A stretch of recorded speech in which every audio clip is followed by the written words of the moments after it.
ये सुप्रिया सख्त कार्रवाई होती है, सख्त कार्रवाई का ड्रामा होता है। सख्त कार्रवाई का मतलब क्या?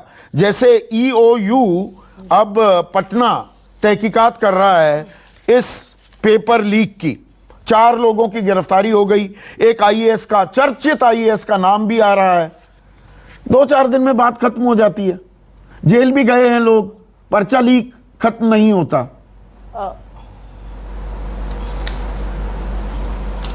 संदीप जी, मैं अपनी बात सबसे पहले तो ये कहकर शुरू करूंगी कि हम 4 लोग यहाँ पर अन्य राजनीतिक पार्टियों से हैं। एक of course professor Sanjay Kumar ji और एक आप हैं। मुझे लगता है हम 6 लोगों ने जो बातें इन लोगों की सुनी, जिन्होंने परीक्षा दी और परीक्षा रद्द हो गई, और जो हताशा, जो निराशा उनकी सुनने को मिल रही है, ये भयावह स्थिति है।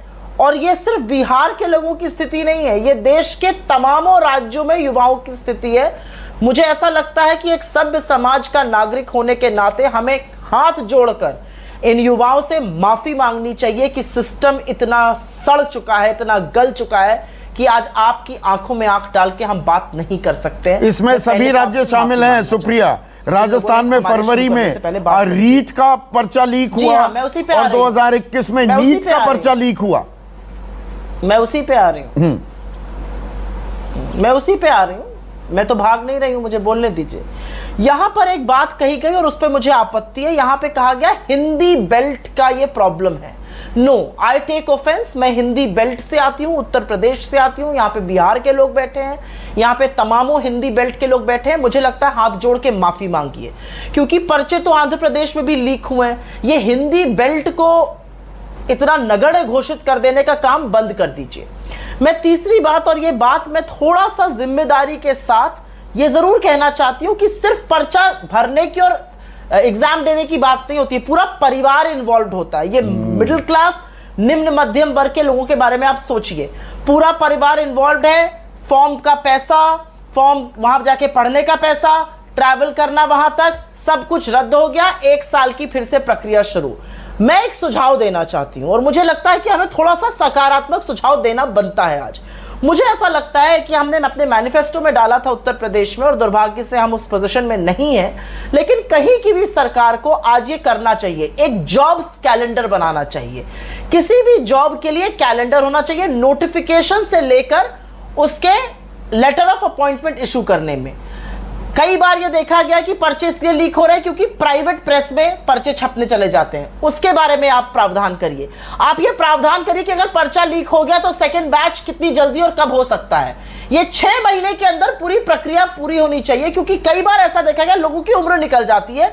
ये एक सकारात्मक सुझाव है, मुझे लगता है इस पर चर्चा होनी चाहिए। लेकिन मैं अपनी अंतिम बात ये कहकर जरूर खत्म करूंगी कि बिना राजनीतिक संरक्षण के ऐसी चीजें हो जाएं, ये नामुमकिन है। यूपी टेट में रश्मि वर्मा, जो बिहार में भाजपा की एमएलए, उनको रिजाइन करना पड़ा, उनके भाई इन्वॉल्व थे इसमें। इसके भी तार जरूर कहीं जुड़े हुए होंगे। आंध्र प्रदेश में बड़े नेता को गिरफ्तार किया गया था। तो देखना पड़ेगा कि क्या राजनीतिक संरक्षण भी एक कारण बन रहा है। राजस्थान में भी कई जिलों में तार जुड़े पाए गए, और राजनीतिज्ञों को उठकर बिल्कुल आप एक बेहतरीन बिजनेस रिपोर्टर, मैं कह रही हूं कि किसी भी तरह का राजनीतिक संरक्षण, एग्जैक्टली मैं कह रही हूं, किसी भी तरह का राजनीतिक संरक्षण बर्दाश्त नहीं होना चाहिए। ठीक है, कहीं पर भी। आप एक बेहतरीन बिजनेस रिपोर्टर, एडिटर रही हैं। देखिए, एक मैं बड़ा आसान सा गणित यहां पर दर्शकों को समझाना चाहूंगा, and correct me if I am wrong Supriya. मैंने बताया कि 10 करोड़ रुपए इंतजाम करने में 1083 परीक्षा केंद्र थे, लोगों का वहाँ पे इन्विजिलेटर्स का इंतज़ाम करना, उनके रहने, खाने, पीने, आने जाने का इंतज़ाम, 10 करोड़ रुपए का खर्चा हो गया। 5 लाख लोगों ने इम्तहान लिया, 1000 रुपए भी खर्च किए। 1000 बहुत मामूली सी रकम बता रहा हूँ, अभी मैं पूछूंगा कि कितने पैसे खर्च कर चुके हैं। 1000 रुपए 5 लाख लोग खर्च करें तो उसका अमाउंट कितना हो जाता है? 50 करोड़ ना? गलत तो नहीं कह रहा मैं सुप्रिया? जी हाँ। 10,000 रुपए खर्च हुए हों तो 500 करोड़ रुपए आम आदमी के चले गए। जी हाँ। समाज पर कितनी